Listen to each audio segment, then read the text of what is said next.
Order! Order! You are an incorrigible delinquent at times. Behave yourself, man! And I don't think it's the wrong approach at all, James, says Antonia in an early tweet. This guy literally mentions Sadiq in the bit of his manifesto that the Mirror published. I need to check that.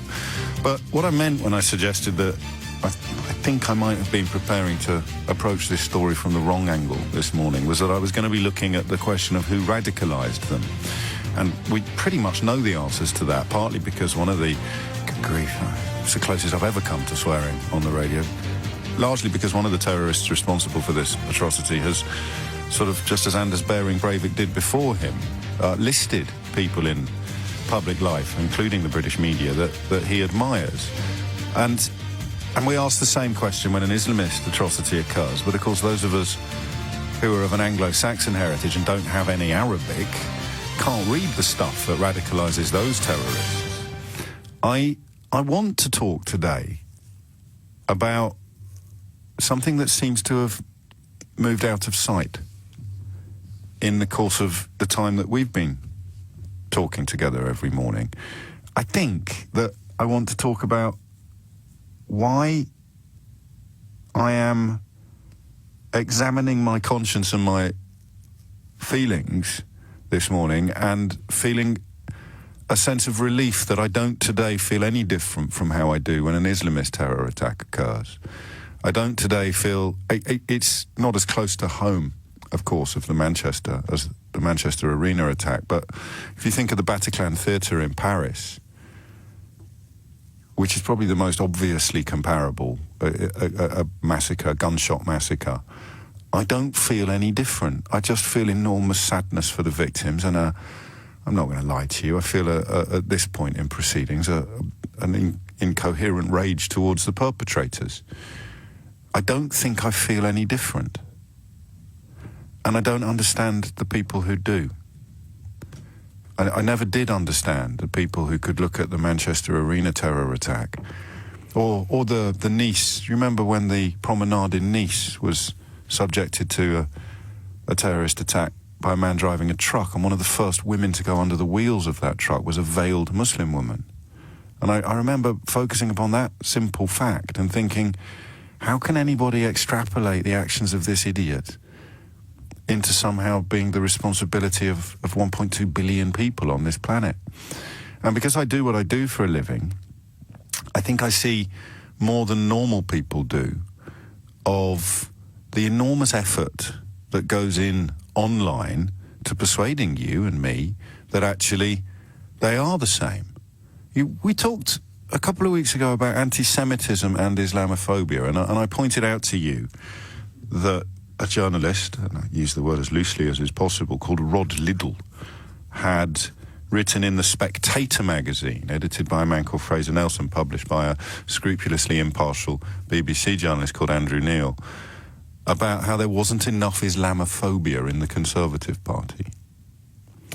And I asked you how you thought the country would have responded, the chattering classes, call them what you will, if somebody like Owen Jones had written in a left-wing magazine about his belief. Owen believes nothing of the sort, by the way, but for the purposes of my comparison, this works. If he'd written in a left-wing magazine about how he felt there wasn't enough anti-Semitism in the Labour Party. And I went away from the programme, as I sometimes do, wondering whether I'd sort of crossed a line or dropped a small clanger or been unfair. I had the same feelings this morning when I saw Boris Johnson tweeting his condolences to the people of New Zealand, and my immediate response was to remind him or ask him how many of the dead looked like letterboxes or bank robbers. And I didn't tweet that immediately. I gave myself 10, 15 minutes to wonder whether that is appropriate. Is that right? But do you know what it really is? Because the normalization of Islamophobia, the idea that it is somehow acceptable to talk about rape gangs or terrorists as a problem that is part of the Muslim experience, that somehow the millions and millions and millions of people of that faith have a complicity in atrocities. They have no more complicity in atrocities or crimes committed against young women in the north of England than you and me do in what has happened, presuming that you understand when I say that I mean as someone from a white Christian background. I have no more responsibility for what happened in New Zealand yesterday than your average Muslim does for rape gangs, terrorism, or anything that's done by a Muslim scumbag. Or not even, I mean, what does that word even mean? I say a white Christian background, and I'm talking about you, but you've never been near a church in your life. I haven't got it in focus anymore.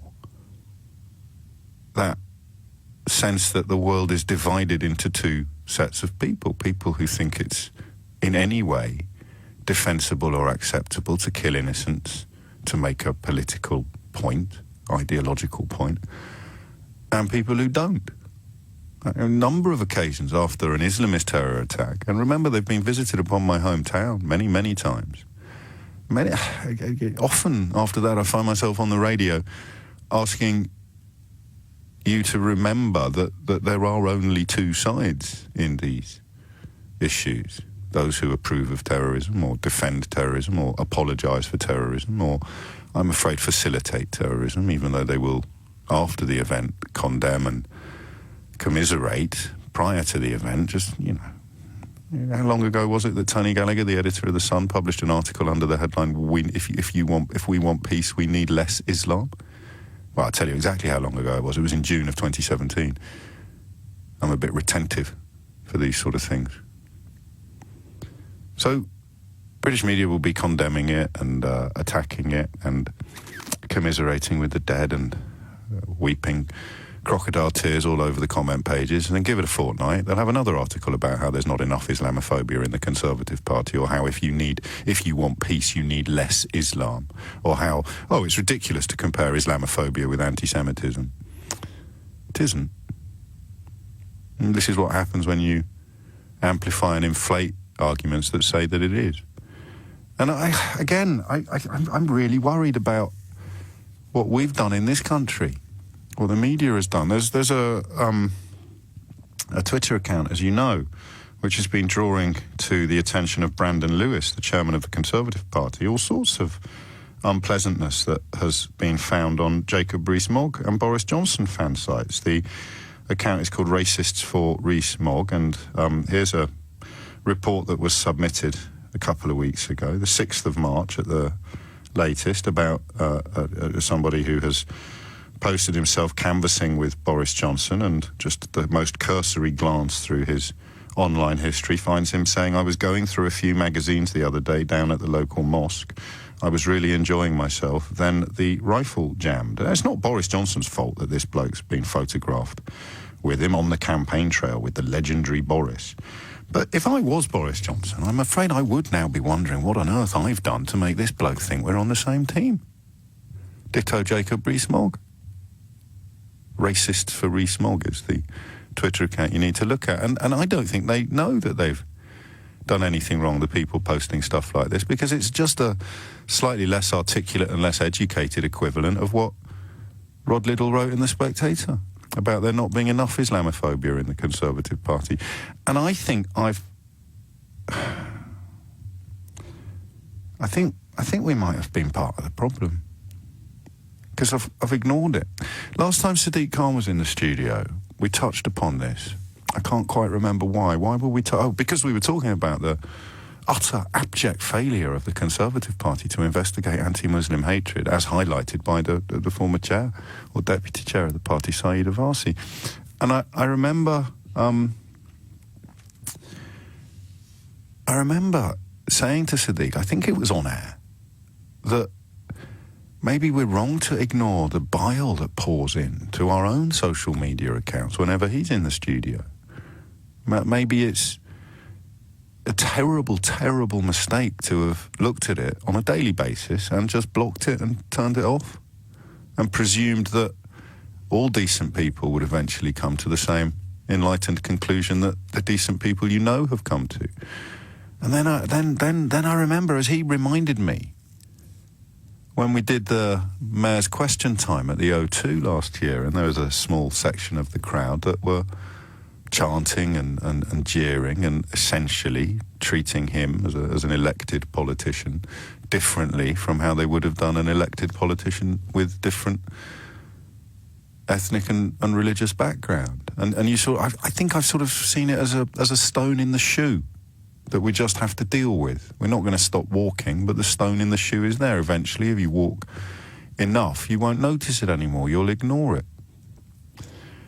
But that's the point about feeling the same today as I do when the boot is on the, quotes, other foot. I don't feel any different at all.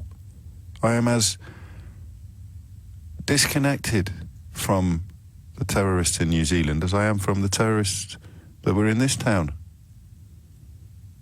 and in Manchester. And the bloke at the Finsbury Park Mosque, who I think was cited by the New Zealand terrorist. I don't feel any different, and I don't understand the people who do, and I should do, because I've been talking about these issues and talking to these people for years. You know, we made a decision many moons ago not to invite extremists onto this programme, not to allow extremists onto this programme. But we're just a tiny little corner of the British media. I told you when I saw Anjem Chowdhury on the Alan Titchmarsh show on daytime ITV television, and I sat there waiting for my spot on the show and saw the audience treat him like a pantomime villain, and I thought, that's what we've done. We've turned them into pantomime villains.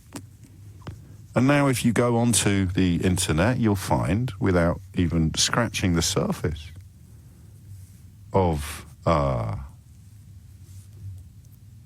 online forums and hate sites, without even scratching the surface, you'll find people whose worldview is quite similar to the one expressed by this terrorist, and they're not embarrassed by it. That's what's so fascinating about that racist Faris Mogg account, is that these are people, I think, was there a dozen actual members of the Conservative Party for suspending the kind of stuff that could have been lifted straight from the manifesto of this terrorist. Now, 99.99999% of people who post about shooting Muslims and blowing up mosques on the internet are never going to do it. But the ones that might are surely more likely to do it when they see the acreage, the sheer volume of this stuff on their screens every day. And if there was a tiny little break in the back of their brain that said no, well, then surely to turn to the front pages of national newspapers, to open up the best-selling newspaper in the country and read that we need less Islam if we want peace, to open the Spectator and read that there's not enough Islamophobia in the Conservative Party. I think we've really dropped the ball, my friends, by not talking about this more. By ignoring my inbox every time Sadiq Khan sits opposite where I'm sitting now and thinking these scumbags don't deserve oxygen. And they don't deserve oxygen. I wouldn't want them on the show any more than I wanted Anjem Chowdhury on the show. They're two cheeks of the same arse. Make no mistake. You're either an extremist who can justify violence or you're not. I don't care whether you're a Muslim, a Zoroastrian, a Jew, a Christian, or an atheist, or a member of the International Church of the Spaghetti Monster. It makes no difference to me. I stand against political violence. I stand against religious violence. I stand against terrorism. A significant number of people whose contributions have crossed my inbox do not. The way they talk about Sadiq Khan, I don't think it is unlinked. Do you? 0345 6060973.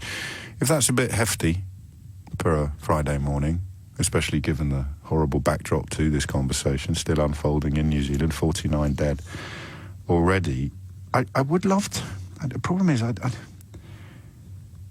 if you were to ring me and say, yeah, you just described me, James, I don't know where that conversation would go. But why do people feel differently today from how they did after Manchester or after Bataclan in Paris? Let's choose Bataclan because I think if it happened on British soil, understandably, there's a slightly different resonance to the atrocity. So terrorists walk into a mosque in New Zealand and kill 49 people. Terrorists walk into a theatre in Paris and kill, I think, double that. And I don't feel any different. Why does anybody? 0345 6060 973. I'll take my medicine if I've called this wrong. Maybe it's the wrong question to ask this morning, but it's the one I most want answers to. How could anybody look at the events in Christchurch overnight and feel differently from how they do when they learn of the events at the Bataclan Theatre in Paris or the Manchester Arena? In Manchester, it's human beings, deluded, dangerous, despicable human beings, killing other innocents, killing innocents to make some warped point.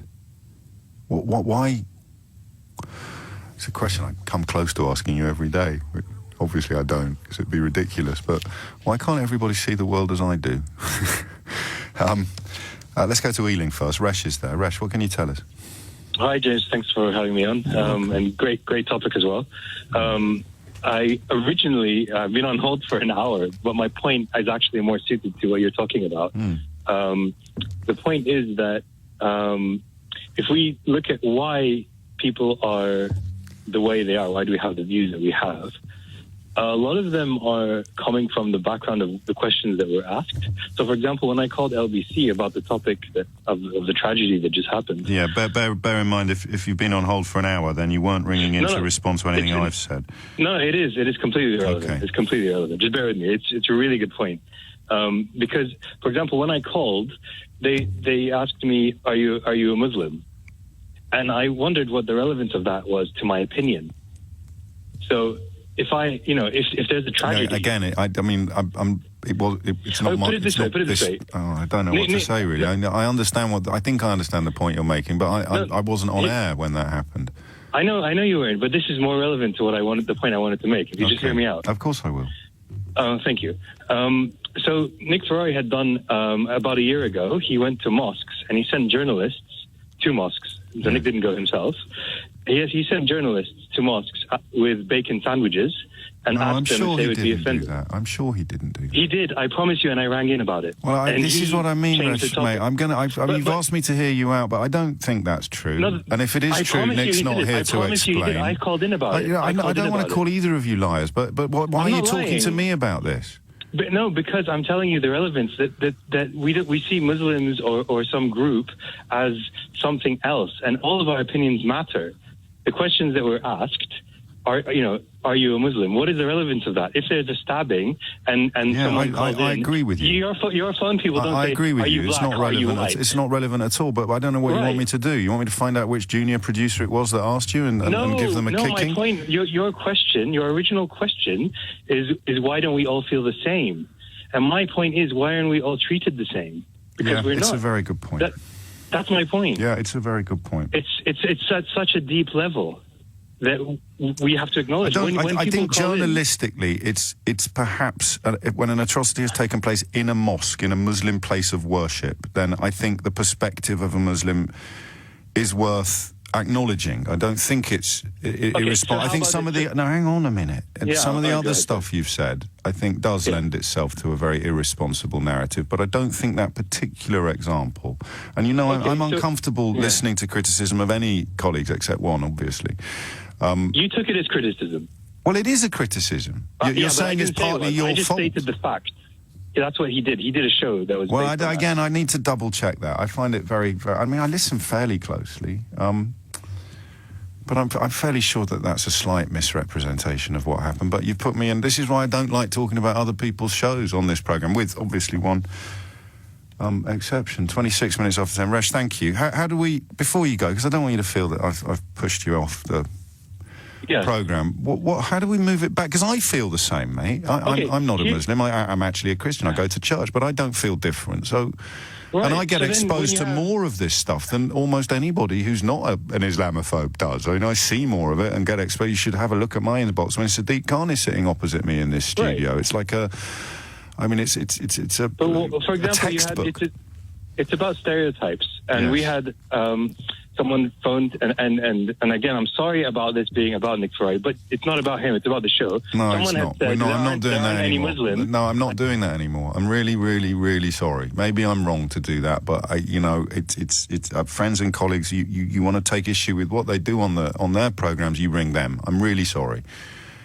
But I do take on board some of what you've said. I just don't have the facts in front of me to respond fully. It's tough enough taking responsibility for what happens on my own programme, let alone anybody else's. Andrew is in Dunedin, which is, of course, in New Zealand, about 5 hours from Christchurch. Andrew, what would you like to say? Hi, James. Hello.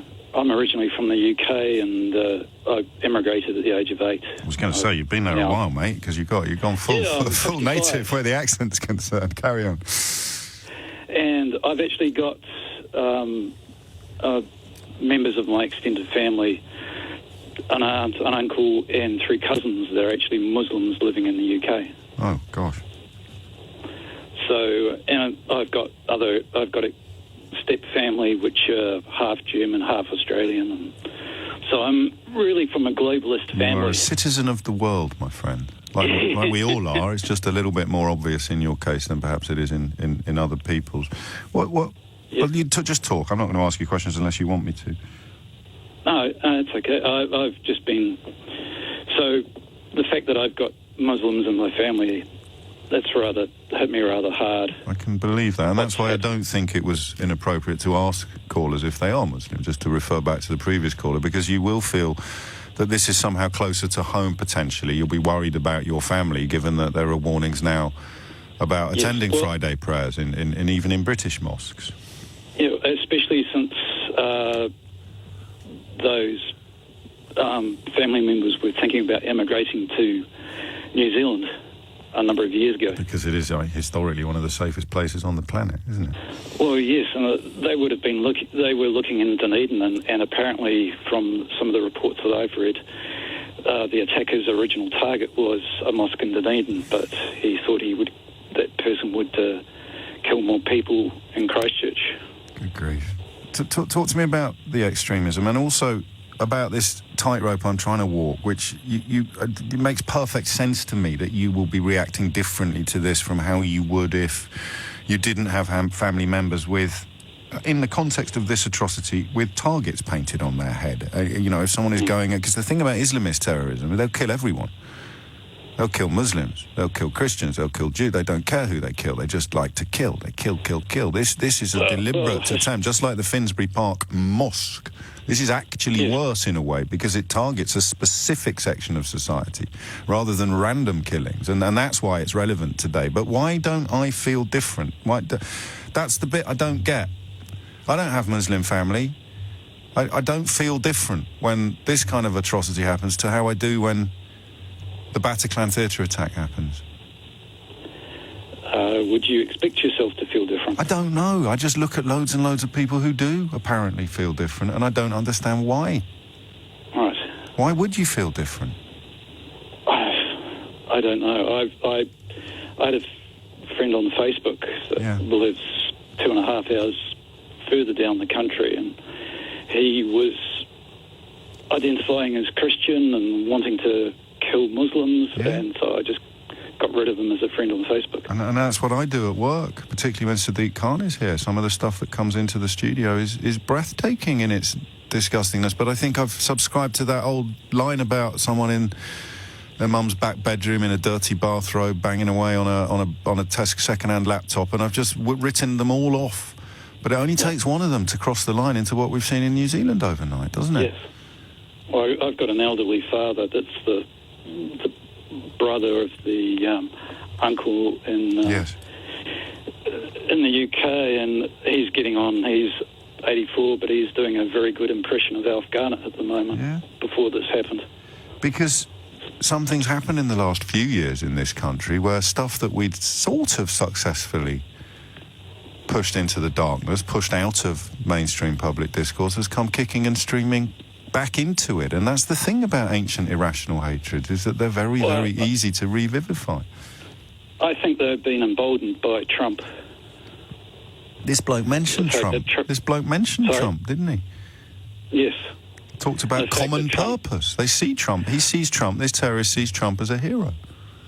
Well, especially what happened, was it Charlottesville? Yeah, very fine people on both sides. Yes. Well, apparently this guy had an emblem on his jacket. He had some military-style jacket, and it was the this emblem on it was one worn by some of the people at Charlottesville. And the idea that those are utterly independent incidents or unlinked phenomena is absolutely absurd. But I suppose if you see yourself as someone who's flirted with this kind of far-right Islamophobia, then, and you're confident in your heart of hearts that you would never, ever want to hurt anybody physically, whatever you might have said online, then you might resist the notion that there's a link between the two. Andrew, take care, mate. I'm sorry for your turmoil. You heard the previous caller mention Donald Trump in the context of the New Zealand atrocity. Seems reasonable to me, given that the terrorist described Donald Trump as being of a common purpose to their white supremacist ideology. And Trump chose to tweet the Breitbart website's coverage of this story. Breitbart, a website founded, or certainly not founded, was it? But it was run for a while by Steve Bannon, Donald Trump's consigliere, former consigliere, one of Trump's close allies who isn't in jail. And Bannon, of course, spoke to Marine Le Pen's outfit recently and urged them to wear the badge of racism accusations with pride. Whew. And then if you glance at some of the comments on Breitbart, you discover my problem, which is, how can people feel differently? Here it is. Someone called Kevin has tweeted, or I don't know how the comment section works. Yeah, these are tweets. In response to that original post, I guess when I find out who got shot determines my reaction. Same here. So someone, I agree. And then someone else goes, here it is. Exactly, well said. Right now I'm preparing to either A, not give a hoot, it's not the word they use, or B, maybe smile or high-five someone. Which is weird, isn't it? Because Islamist terrorists kill a lot of Muslims as well. In fact, Islamist terrorism has killed way more Muslims than white supremacist terrorism has. So presumably, if you have a functioning brain, you cheer Islamist terror attacks as well, because although there'll be some collateral damage to people with a similar ethnicity and religious background to you, as long as a few Muslims die, it's worth celebrating. Except, of course, you don't have a functioning brain. That is what brainwashing does. 0345 6060 973 is the number you need. Have we gone already over a line that will be very hard to cross back? Here you go. Even on my own LBC feed, here's someone called Michael Jones, who tweets as Saint Jonah 68. Payback is I can't use that word. Suck it up, we have on many occasions. Who's we? And he replies to an LBC breaking story about a minute's silence in the House of Commons by saying, and the minute's silence for murdered Christians happens when? Well, I mean, without even checking, I'm fairly sure that we had a minute's silence to mark the first year anniversary, a year after the atrocity of the Manchester Arena attack. It's as if you don't care about what's true. You just want to find stuff to support your own, how are you going to name it? What do you call it? Prejudices? Seems too light a word. So when I've sat here and read almost undiluted bile directed at the Muslim mayor of London, Sadiq Khan, and I've just turned it all off. I haven't looked at a lot of that stuff since the middle of last year, not just when Sadiq's in the studio, but a lot of the Brexit stuff as well. And needless to say, the bloke whose Twitter account I've just clicked on, the first cartoon in his media feed is a picture of an apparent jihadi doctoring a European Union flag. And then there's Donald Trump references and sundry other sort of hooligans who've achieved public fame via Islamophobia. It just goes without saying. I just wonder whether it's been a terrible, terrible mistake to ignore these people. I think it has, hasn't it? Because, please God, this is the last. But it's not the first. We've already had it in North London. Stephen is also in New Zealand, in Wellington. Stephen, what would you like to say? Hi, I'd just like to maybe give a sort of unique perspective, as I live in New Zealand, not in Christchurch, but I was also injured in the July 7th bombings in London on the Piccadilly line. So the question is, do we feel different? Yes. I don't see a difference. I mean, obviously my experience on July 7th was very different because I was in the attack. Yeah. But today, like in New Zealand, like we're so shocked. You remind me slightly of Dan Hett, whose brother died in the Manchester Arena attack, and who is a passionate campaigner against hatred and indoctrination of all kinds, particularly given who targets him now, particularly the far right. I mean, I suppose in the minds of the people sending stuff like, and the minute silence for murdered Christians happens when, or the people who salute the kind of low-level white supremacism that Donald Trump normalises and promotes, in their minds you should be almost gleeful today at the thought that, well, as this character on Twitter says, it's payback time. Where does that come from, Stephen? Because listening to your voice is so obviously wrong and bogus and dangerous. But where does it come from? I mean, to be honest, I've kind of been a bit concerned for a while over here that something is sort of just a little minor trickle of this sort of... Well, it's the English language is part of the problem. These people go on there, they're quite often popping up on, I mean, they usually go a bit wrong, but Australia's usually on the list, or he's going to go on tour, or she's going on tour to Australia, and New Zealand, you know, culturally and historically is a hop, skip and a jump from Australia. So it gathers more momentum, I think, in the places where it's easier to other. And it's easier to other in the places where you're not in such day-to-day contact with diversity and different cultures. But anyway, I don't know why I'm talking over you. Sorry, I'm struggling a bit this morning. Why have you been worried for a while? Just, we had some protests recently, like very, very small protests, but basically about the UN Migration Pact, and the objecting to New Zealand signing up to that. And it was just a handful of people, but it was new in New Zealand. And it wasn't even legislation, that was it? It was something else that got absolutely inflated and exaggerated and amplified on social media with the same message as that Breaking Point poster that we saw during the Brexit campaign, this warning that if you're not careful, you're going to be flooded by Muslims. Exactly. I've been following what's been happening at home in the UK over the last few years, and when I saw this just sat here, I thought, this just feels really familiar. This is just not good, even though it's small. And this is... And the weird thing is, and you'll have been closer to this than I am, that with the Islamist terror attacks, like the one you were a victim of, thank God you survived, the response of mainstream media, for want of a better phrase, is actually different, because you start going after the reasons why people might have done it. You start looking for the radicalisation. But in the context of the British mainstream media, they go looking for the sources of radicalisation. They're going to find a whopping great mirror. Yeah, and I think we know where this is coming from. We do, don't we? We don't need to share this guy's message. It just gives him... he wants his message to be shared. This is absolutely true. These slightly breathless reports of manifestos and live streaming and Mail Online and the Mirror Online both have elements of the live stream, or had before I came on air. They'd put up some of the footage because it will get clicks, and that's what they dream of, isn't it? Being spoken of in these terms. The Secret Barrister, whose brilliant book is still riding high in the charts, has tweeted this morning, rolling news broadcasts referring grandiosely to manifestos, sharing snuff videos and amplifying the provocative reactions of extremists is exactly the reaction that terrorists seek. So it has been wrong to ignore these people because they have, like mushrooms, they have grown in the darkness.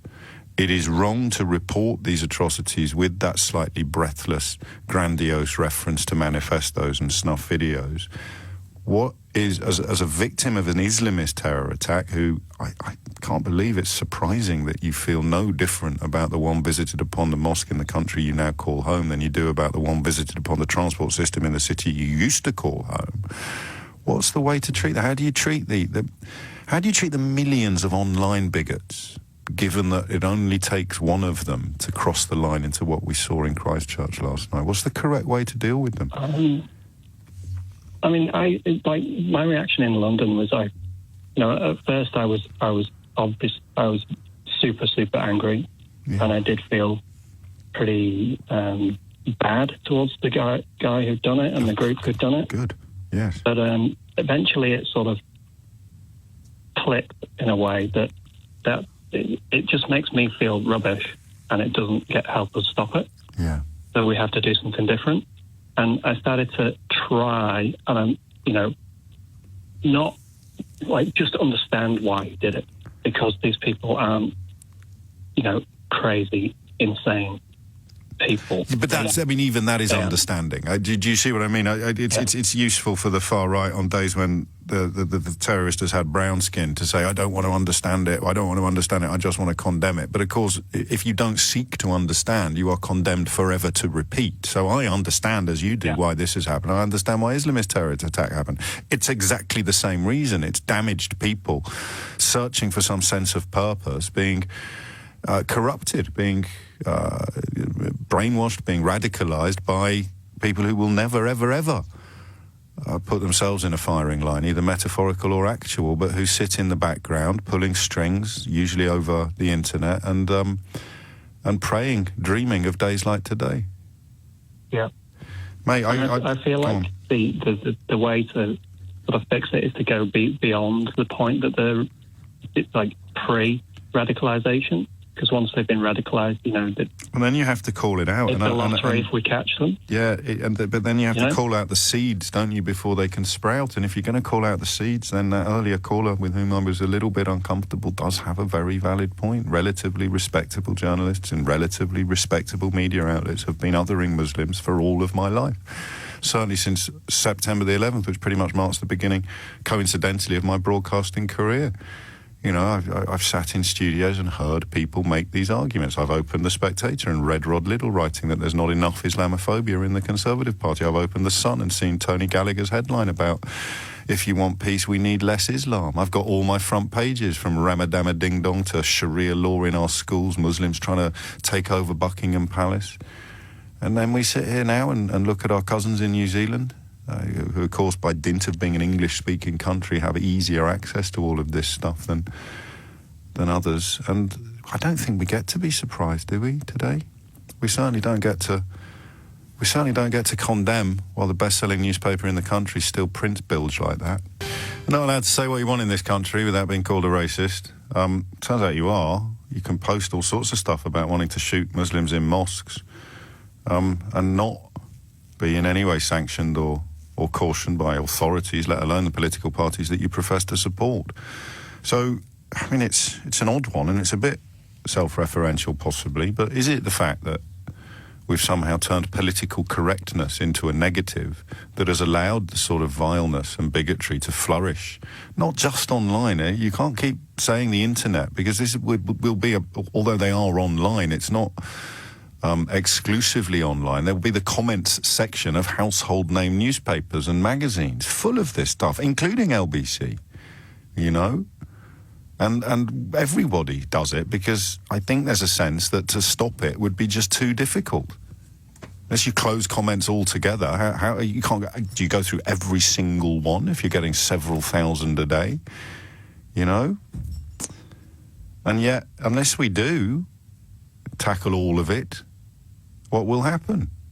People will continue to foster it, foment it, amplify it. These ludicrous hatreds, saying hate that person because he's a Muslim. What's the phrase they use? There's a brilliant article from Bellingcat, which, for my money, is by far the most interesting and positive development in international media that I can remember happening. Bellingcat responsible, of course, for identifying the Russians who sought to poison Skripal in Salisbury. But they've there's a great piece by a journalist called Robert Evans. I've tweeted it from my account, at Mr. James O.B., looking at the toxic online culture that inspires these sort of things, that clearly, and it's inspired him because he was actually part of this toxic online culture. There's a phrase I really want to use online, but I don't know if I'm allowed. I probably am allowed to.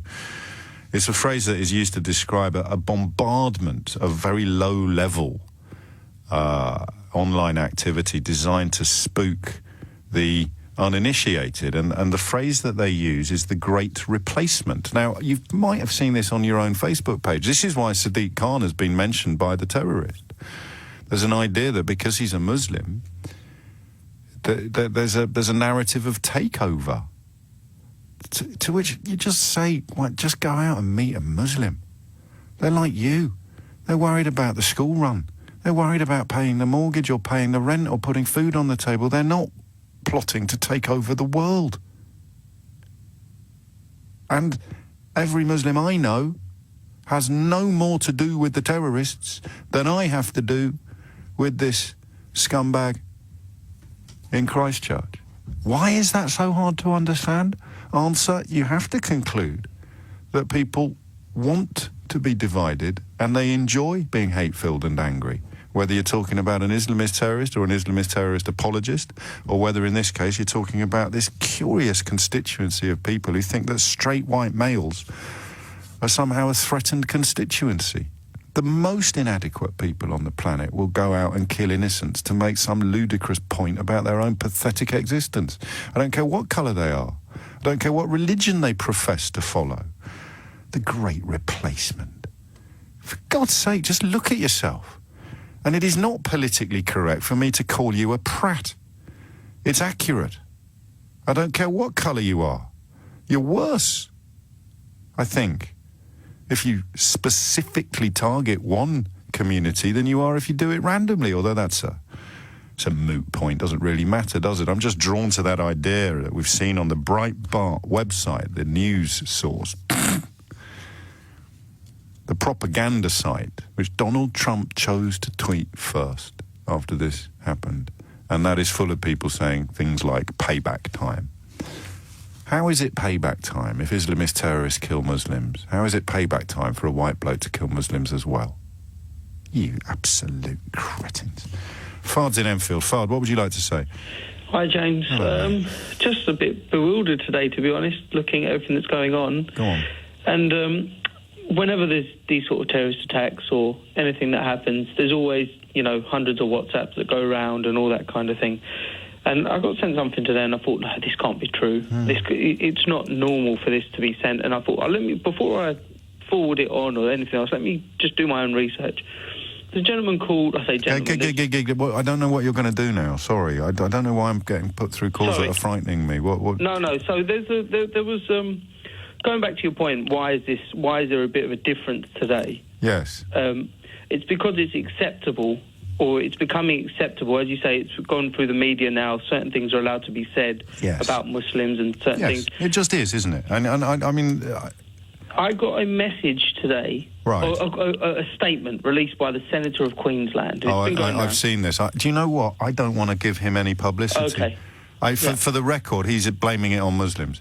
Exactly. And his argument is, well, we wouldn't have killed any Muslims in that mosque if there wasn't so much Muslim immigration. And he's taken to its logical conclusion, Fard. He's gone even further. We can get rid of paedophilia by killing all children. Exactly. Well, it's frightening, the fact that these people are in power. Yeah. And I think that's why it's becoming okay for the everyday man to send you a message that you've read out. If an Australian senator or a prominent broadcaster or a household name journalist does this sort of stuff, why on earth would Billy No Mates in his mum's back bedroom think that it was off limits or unacceptable? Exactly. And unfortunately, while these people, I mean, it's no different to Trump or anyone like that, but while these people have a voice and a platform in government, nothing is going to change. But that's a sapling or a small sprouting. It's not the actual seed, is it? Because the Australian politician you refer to presumably is known in Australia for these sort of views and this sort of outlook. But the environment in which he feels empowered enough to say this sort of stuff in public goes back further, doesn't it? He's not a cause necessarily. He might be a cause of future chapters, but he's a symptom at the moment of a broader malaise, I think. But unfortunately, the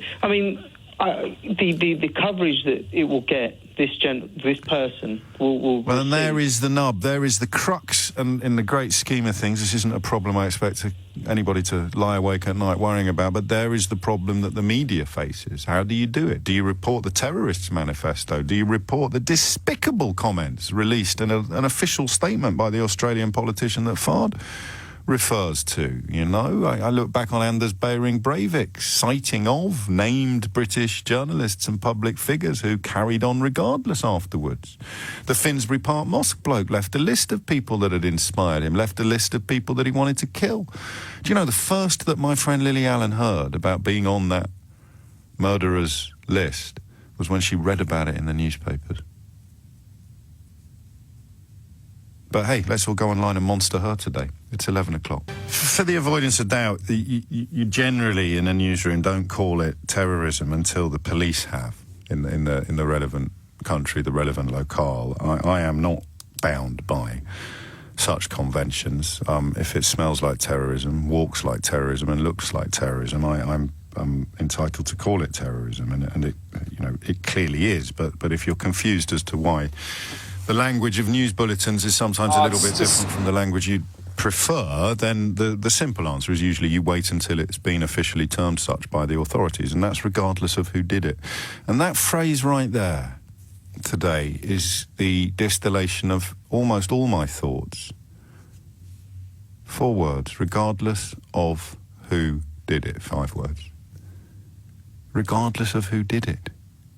And then I'm feeling really bad, actually, I'm not going to lie to you, because I think that because I get targeted so much by people who are sympathetic to this sort of worldview, whether they're Donald Trump fans or whether they're EDL types, and because I, laugh it off, I think I've made a terrible mistake. Ignoring it. It's not the same as laughing at it. So when Sadiq sits here and my inbox, Sadiq cited by name by one of the people responsible for killing 49 Muslims last night, how do you think he feels today? How do you think his children feel? How do you think his wife feels? Mentioned by name. How do you think Lily Allen felt when it turned out that his name was Osborne, wasn't it? The Finsbury Park terrorist, the bloke who drove his van into a crowd outside that mosque. How do you think she felt when she read that he had her name on his list? So did Sadiq. And I know it's incredibly naive of me, but if you are one of these people that takes to Twitter and bombards me with abuse whenever Sadiq is here, and bombards him with abuse and uses these pithy little phrases, Darren Osborne was his name, if you are one of those people, do you never ever stop to wonder how they feel today? His name is there. What does that do to a tragic, potentially dangerous individual teetering on the brink of normality at the moment? What does it do? And I'm afraid that I look at this every day. I see it every single day on social media, and it's been there for so long, and it's so constant, and there's so much of it, that I think I've been brainwashed into not being that shocked by it anymore. That's why that thing I said to you last week, which I thought long and hard about saying, when I asked whether there would be any fundamental difference between an article by a left-wing journalist complaining that there wasn't enough anti-Semitism in the Labour Party would be in any substantive way different from an article by a right-wing journalist complaining that there isn't enough Islamophobia in the Conservative Party. And that article was published. I don't know whether it was online or in print or both, but The Spectator is published by the BBC's most prominent political presenter. So if you're a half-wit in an attic somewhere, seeking to take out your inadequacies upon an unforgiving world, where do you get the idea from that those sort of attitudes are unacceptable? You can't say that about Muslims. You can't call them bank robbers and letterboxes. Well, the Foreign Secretary can. Why the hell can't I? I don't know. I'm emotional today. It's heartbreaking. But my heart is no more broken than it was after Manchester, or after Bataclan, or after Nice, or after 7/7. That's the bit I don't get. Or after Darren Osborne, or after Thomas Mayer killed Joe Cox. That's the bit I don't get. And that's the bit they want, isn't it? Whether it's Osama bin Laden or whether it's a white supremacist, they want us to look at each other and not recognise similarity. They want me to look at Sadiq Khan and think that we somehow belong to a different species. They want Sadiq to look at me and think that somehow we're not on the same team. We're not of the same blood. We don't have the same dreams and the same priorities. That's why they talk about the great replacement. And while the people who fall for this are, by dictionary definition, pathetic, and it's worth looking up actually precisely what the dictionary definition of that word is, they are truly pathetic. I'm not sure that ignoring them is working. Well, it clearly isn't. You need to point and you need to laugh. You need to condemn and you need to castigate. I think ignoring has been a terrible error. I really do. But I could be wrong. You tell me. Mohammed's in Ealing. Mohammed, what do you think? Hi, James. Thank you for giving me the opportunity to speak to you. I'd like to just give you credit for all the analogies I always hear from you. They're really good. It's a bit of light relief on a very dark day. Thank you. No, I know. It's actually really tragic. I've actually watched the video of this live stream. Why? Why did you watch it, mate? Do you know why? It just came to me on WhatsApp. I opened it and I stumbled across it by accident as well. And I'm not doing a holier than thou or anything. I was late for the show. I had to come upstairs, but I didn't want to see it. What were you just sort of drawn to it almost hypnotically? Yeah, no, it just said Facebook sign in or something like that. So I did. When I clicked on it, it opened and it was a video, and I was like, "What am I watching?" It's really painful, and I think it just got me thinking, who's to blame for stuff like this, whether it was... Well, in the first instance, in a way, the only people to blame are the perpetrators, but the question that emerges usually after terrorist attacks of a different flavour is who radicalised them. So I think we can ask that question. Exactly. That's the question I ask myself. Yeah, of course, that's obvious. But I think that who's radicalising these people... What causes this radicalization is the vocalization of Islamophobia and the very, very loud voice of the word Muslim stuck by the word terrorism or Islamic terrorism, when really Islam has nothing to do with such attacks. There is no aggression. There is no compulsion in religion. I hear you, and I'm not. I was about to interrupt you before you said that. You know that I could find a scriptural reference that makes the opposite point. That's the problem with scripture, is that one person says it empowers him to believe X, and another person says it empowers him to disbelieve X. But that's not relevant today. I recognise your description. I recognise your description of your religion, and that's absolutely fine. I know you do. What I'm trying to... I want to give you a very good point, and I think you really like it. Go on. Because I'm originally from Iraq, okay? Yes. We are commonly told that it's a common thing that ISIS use propaganda, okay, to encourage people to become radicalized. Yes. And now we're seeing the same thing on the other side, and the Muslims are in the middle getting slapped left, right, and center. They all want to kill you, mate. Yeah, literally. It's like ISIS kills us, and then we've got these extremists coming at us, treating us as if we're ISIS. And yet, I think that the radicalisation that we saw, I think most recently, we were probably examining how Shamima Begum at the age of 15 could have convinced herself that it was a good idea to go and join ISIS in Syria, and we don't know enough about that because A, a lot of it will be conducted in Arabic, B, it doesn't appear in mainstream media, and yet I glance just at a very casual collection of recent front pages, including newspapers I've worked for. And, I mean, Muslim schools ban our culture, give us full Sharia law, Muslim plot to kill Pope, Christianity under attack, Britain goes halal, Brit kids forced to eat halal school dinners, millions are eating halal food without knowing it, now Muslims get their own laws in Britain, Ramadan ding-dong, Muslim-only public loos, unveiled, millions are eating halal food without knowing it. And I think I've been gaslit. I find that repellent. But there's been so much of it, I think I've stopped noticing, Mohammed. I understand, because, like I said, you've always got all these stories. You just group all the Muslims under one name, Muslims, even though they're so different, they all come from different... Well, when we were talking about Islamophobia or anti-Muslim hatred in the Tory party, and I was drawing parallels with anti-Semitism, I know that Melanie Phillips has written an article for the Times about why it's wrong to compare the two. I don't think it's controversial to suggest that the murderers in New Zealand would agree.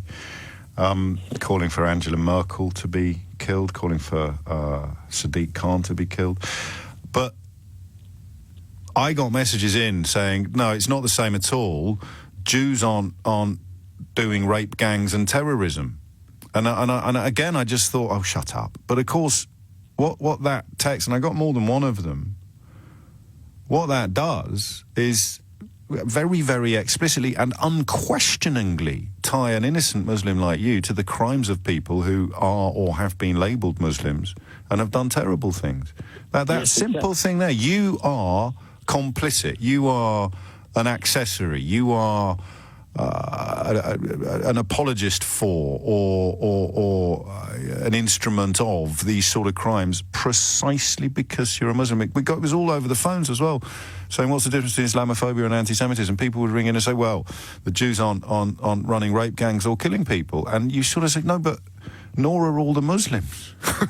It's that simple to me, and yet I tell you what confuses me most. Do you need to want to be full of hate to end up full of hate, or can it actually be thrust upon you rather than it being does there have to be something inside that gets fed, or can it start from scratch in the heart of a previously decent person? I think generally you have to feel threatened to be so extreme.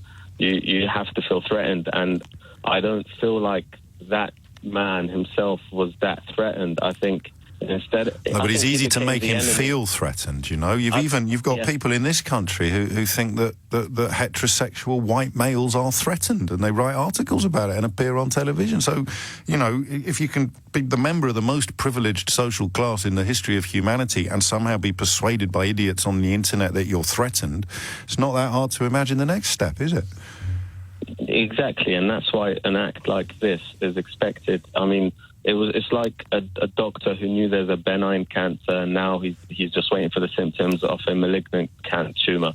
So it's just a case of there being a source of this illness in some mindsets that exist, and instead of it being treated by the mainstream media and by those politicians who are given a very loud voice, instead of it being those voices and this media being used to help and bring stability and safety to the people, it's rather amplifying hate and in both sides.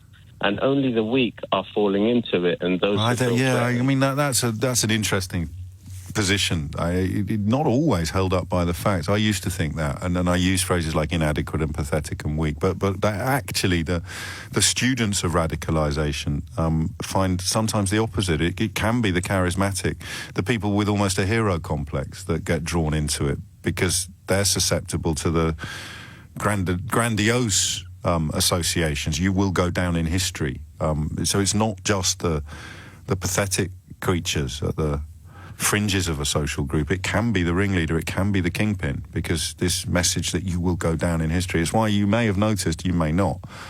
I haven't said the name of the man, any of the people responsible for the atrocity in New Zealand, and I never will. I'll say Darren Osborne's name, because I don't think he's got any chance of being held up as a hero. And yet, as I say those words, of course, I remember that he's been cited by the scumbag in New Zealand. So it's probably time to ask who Darren Osborne's heroes were. I'll tell you what depresses me the most, in the context of communication and media and radicalisation. Obviously, it doesn't depress me anywhere near as much as death and murder. But it's the fact that there is an absolutely breathtakingly strong piece of analysis in front of me at the moment that I honestly believe, if everybody read it, understood it, and properly responded to it, could change the world. And yet it will only be read by people who are already on the same side of history. That's what depresses me the most. And that applies to almost everything that has fallen foul of extremist forces in the last 3 or 4 years. It's really, really easy to get your head around the badness, the nastiness, the vileness. But not if you don't want to see it. There are none so blind as those who would not see. So I refer you again to this piece on the Bellingcat website. It's I think the last tweet by a journalist called Robert Everens, who's worked in Iraq and Ukraine, reported extensively on far-right extremist groups in America, and it is an absolutely forensic dismantling of this so-called manifesto, even pointing out the deliberate attempts to distract and divide. So, for example, the terrorist cites a far-right American personality with beginning his radicalisation, but Evans explains that's almost certainly not true. He probably enjoys her posts and her tweets, but what he's trying to do there, and she does, this person, espouse anti-immigrant rhetoric, but in the context, it seems likely that his references to her were calculated to spark division and perhaps even violence between the left and the right. multiple points in the because if you want to, if you are overcome within uncontrollable rage at what has happened in New Zealand, and the bloke who's done it cites people who are his inspirations, then you might take your uncontrollable rage to them, which is what he wants, which is why I did make a mistake on social media this morning when I asked, because I didn't want to read the manifesto, I just asked if there was a neat list of people cited in it as inspirational. I think that was a terrible mistake. Well, not terrible, forgivable. I didn't realise it was a mistake till I read this. So even if he's listed people that inspire him, that could be part of the plot, as opposed to the answer. At multiple points in the manifesto, he expresses the hope that his massacre will spark further attempts at gun control in the United States, which he believes will lead to gun confiscation and a civil war. He believes this civil war would be the best opportunity to destroy the American melting pot. This idea is repeated often enough that it seems to be something that the author legitimately believes in, which makes it perhaps pertinent that the far-right media personality he refers to is one of the few fitting that description who are actually of colour. So the person he credits with inspiring him is actually part of the melting pot that he's so keen to destroy. You see what I mean? This is a brilliant, brilliant piece of analysis. But the people who need to read it won't. They'll already be on social media tweeting about payback time. I don't know what to do next. I hope it's not as urgent and as important as it feels today. I hope that there isn't. I mean, imagine if it was the other way round. Imagine if every time I came to work, my inbox was full of people talking about wanting to hurt Muslims or talking about a prominent, I beg your pardon, wanting to hurt non-Muslims. If Boris Johnson was the last mayor of London, imagine if every time he came in here to talk to Nick, the inbox was full of people casting aspersions on him, linking him with rapists and terrorists and paedophiles. You know? Imagine if every front page of every newspaper in the land had at some point picked upon Christianity and portrayed it as an enemy of the people. It really... You hold back sometimes, perhaps, because you're worried about the scale of the mountain in front of you, and you think, well, I'm never going to get to the top of that, so I'm not even going to start climbing. And even, you know, responsible journalists, and I hope I'm one of them, you sometimes do feel the need to, quotes, balance, end quotes, by saying stuff like, well, of course, on the other hand. But actually, looking at my country and my profession, I think many people that I'm going to say it, I think large swathes of my profession in my country are practically terrorist recruiters. And I don't know anything about New Zealand media, but presumably they've got their stars as well. What do we do next? I honestly don't know. Stephen's in Dartford. Stephen, sorry, mate. I'm going off on one a bit this morning. If you can remember why you rang in, I'd love to know. I was just actually going to say, I've completely lost my train of thought with just listening to that last piece. That was, like you say, a systematic dismantling. Aye. Rightly so. I hear you this morning, James. I absolutely hear you. Good. Yeah. You're usually quite an upbeat guy as well. I listen to you most mornings, but I can genuinely hear in your voice this morning that you're just... I just can't help thinking. I think it's because of some of the people cited by this terrorist that you find yourself recognising the words that I've seen every day now for 2-3 years. Yeah. The words are the same. I'm not for a minute suggesting that people using the words will also ape the actions. No. But anybody who is going to ape the actions is going to have started with the words. Yeah. I have an issue with it from the complete and utter point of ignorance that they have. I've unfortunately got the knowledge and understanding to have stood in the aftermath of more than one IED blast in my time, either in the services or as a private contractor. Gosh. And never mind loss of any sort of faith, just the sheer loss of life is devastating. Of course. Absolutely devastating. And you can't even then categorise and say, oh, it was predominantly this faith or that. It was just complete and utter loss of life. Can I be possibly inappropriate? And if I am being inappropriate, then absolutely not, mate. Tell me. You can't. I've been talking to Brian Wood a lot lately, whose memoir is in Double Crossed, is in the charts, and he talks about being ambushed, actually, in horrible situations. And he also talks about, doing what soldiers are essentially trained to do. And I'm sitting here saying I feel exactly the same. You as ex-military, presumably the death of a comrade is not the same as the death of an enemy combatant, is it, morally in your mind? No, it's not morally in my mind. So maybe that's part of the answer to the question I'm struggling with. These people, they're not fit to lace your boots, obviously, but if they've been successfully persuaded that all Muslims are their enemies, then seeing today as something almost to celebrate actually begins to make sense. From the minority of the morons that are affected by that sort of dialogue, at event, but like you say, it's consistent, and in some mediums it's very, very subtle as well. It's almost covert in the way that they can drip this into mainstream sort of the way of life almost. Sadiq Khan's a Muslim, and he banned that Beachbody Ready advert, and Muslim women cover up. He's banned it because he's a Muslim, not because he cares about female body image. And if you ignore the fact that he's still got Victoria's Secret adverts and underwear adverts all over the underground, you can that's what you mean by subtle. People who might talk about that ban and bring Sadiq Khan's religion into it implicitly, they know what they're doing. I'm not going to come in here and tell war stories before, but I found myself in between Kabul province and Logar province one night as a civilian contractor. My car broke down, and I was put up in, I'll call it a compound because that's how we refer to houses in that sort of those elements of Kabul. It's a brick compound, very, very basic in structure, mats all over the floor, this plexiglass windows and stuff like that. It was a compound in the middle of nowhere. This guy who spoke English, who was actually, he owned the petrol station that was 2 miles down the road, he gave me a house for the night. He got all his sons down from the next house with the oldest looking rifles I've ever seen in my life, but they were there and they told me they'd look after me, and they stood watch while I slept in that guy's house. The next morning they fixed my car and I drove back to Kabul. Good grief. And I mean, the point being, of course, that he is more representative of what we mean when we say the word Muslim than somebody who would have tried to kill you. But you choose, you make a choice, and you've been there, you've been in their sights, and you've made a choice. Why can't people sitting in Bishop Stortford in their mum's back bedroom, why can't they make the same choice you've made?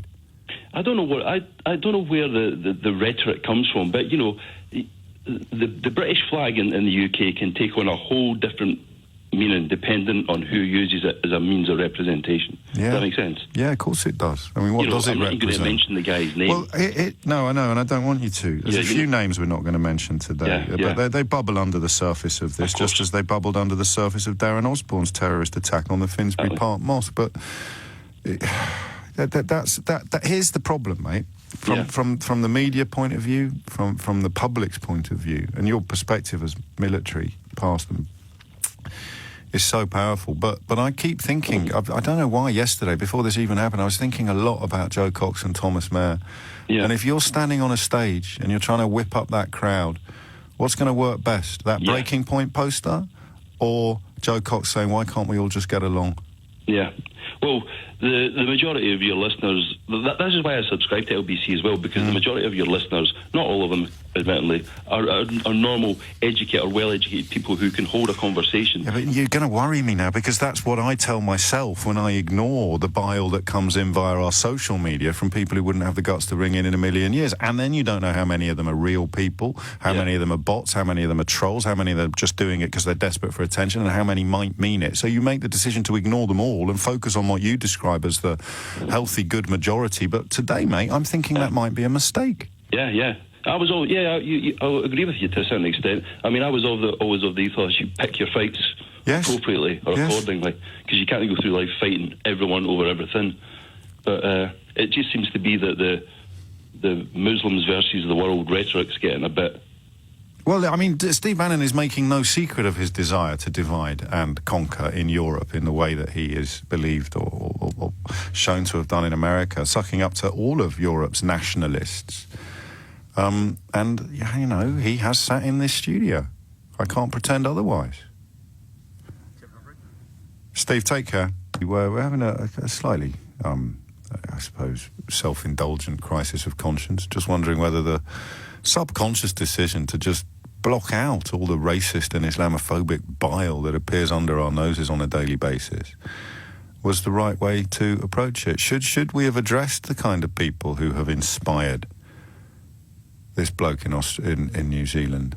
I don't mean in person. I don't ever want extremists in my studio, and that argument doesn't work. I've had it with a lot of people. It doesn't work. You've got to engage with them in order to point out where they're wrong, but that's the point, isn't it? They never admit that they're wrong, and for everybody listening who recognises the idiocy of their position, they get jackpot when 5 people fall for it. So you don't reason people out of positions they haven't been reasoned into, and racism or religious fundamentalism, these are not positions that people are reasoned into.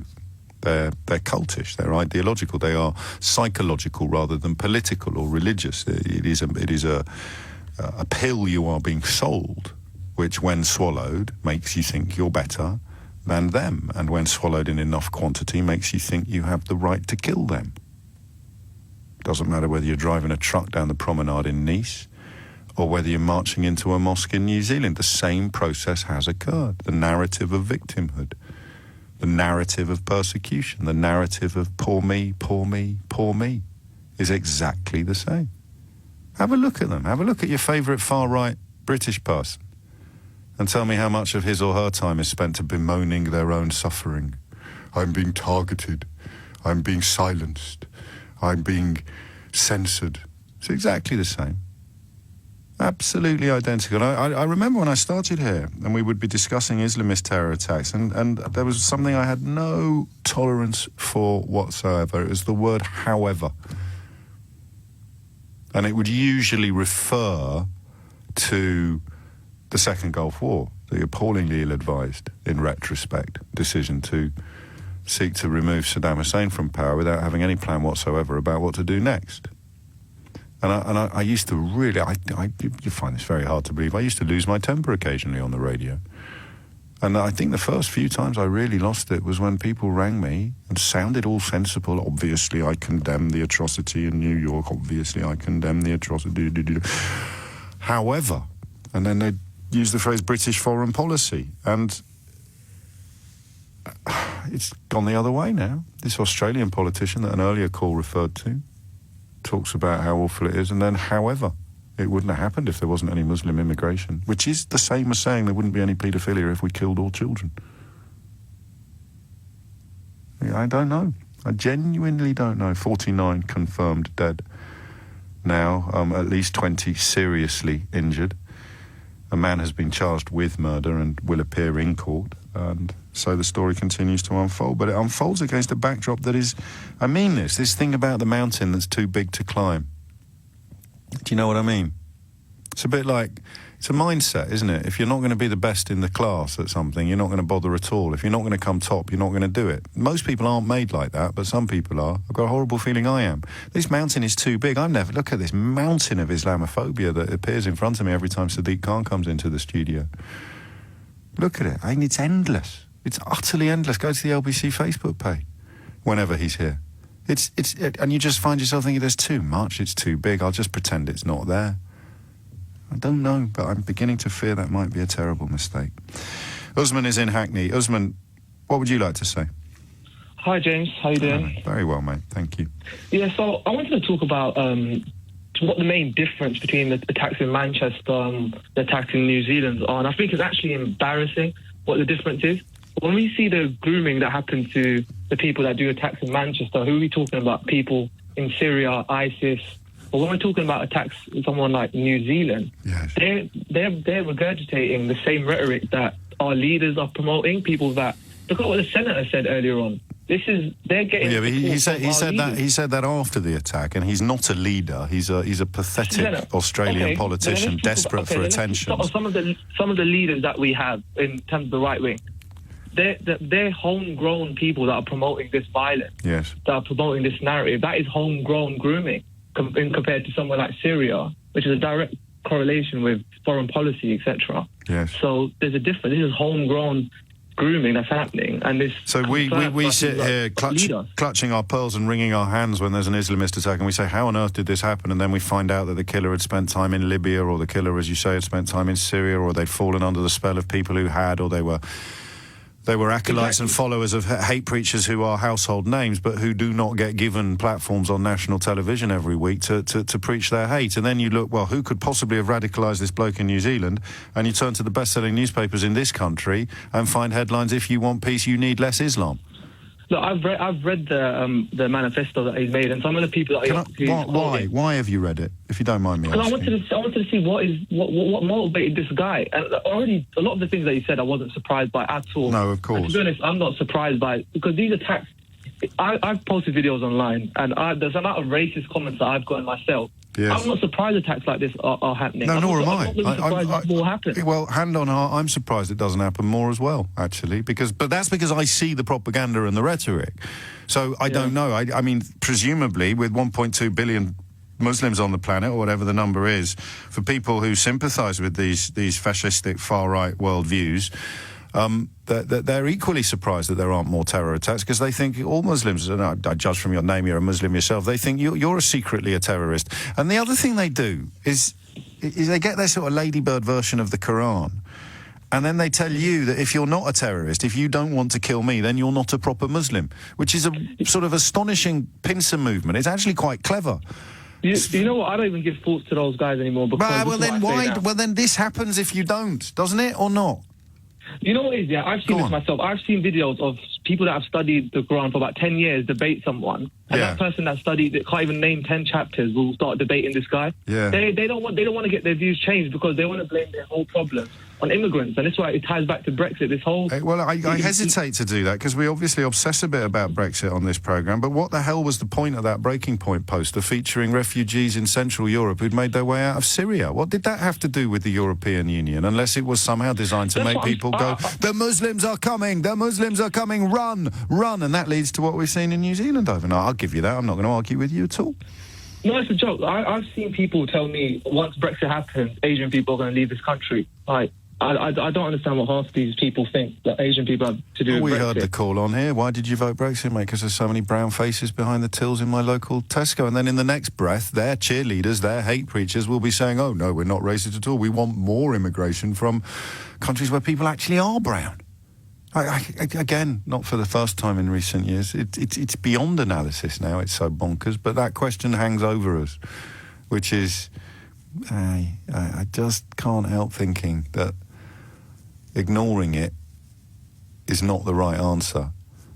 Addressing it is not either. You don't start treating these people with respect and authority by sticking them on a question time panel, at which point you say to me, and I lose this argument, hang on a minute, James, they do put these people on the question time panel. They just don't put the knuckle draggers on in their Stone Island jackets. They put on the blokes in chalk striped suits and the women in twin set and pearls. But what they're saying is exactly the same. And if we do get a reliable list of the people that the murderers in New Zealand, the terrorists in New Zealand look up to, I don't think there'll be any prizes for guessing who's on that list. A selection of posts, adverts, posters from the Leave.eu campaign, just because some people struggle when I suggest that Islamophobia and Brexit go hand in hand, as the previous caller Usman suggested as well. Not all Brexiters. Most of them will be as disgusted by this as I am, but the links remain clear. This is the campaign, Leave.eu. Islamist extremism is a real threat to our way of life. Act now before we see an Orlando-style atrocity here before too long. 101 terror arrests in France this year. 369 extremism cases reported in Germany. EU free movement endangers the British public. Cameron says he's Turkey's strongest possible advocate for EU membership. Actually, that was Boris Johnson. But, of course, there was no prospect of them joining anyway. What could it possibly be about Turkish people that makes them so undesirable compared to, say, non-Muslims? Over 1.8 million illegal immigrants entered the EU last year. Germany registers 409,000 refugees in just 40 days. Vienna 2015 coming to a city near you. So there you go. You think I would as well if I didn't do this for a living. I'd think, shut up, mate. I know you don't like Brexit, but bringing anti-Muslim hatred into it, that's a bit daft. It really isn't. What do you think that breaking point poster was supposed to do? Push people to their breaking point. Whether it's a coincidence or not that Thomas Mayer, who murdered Joe Cox, reached his breaking point later that day, we will never know. But those posters were there. They were published, my thanks to I Am Incorrigible. It does sometimes seem to have an astonishing archive of helpful material for bringing them to our attention. 11:51 is the time.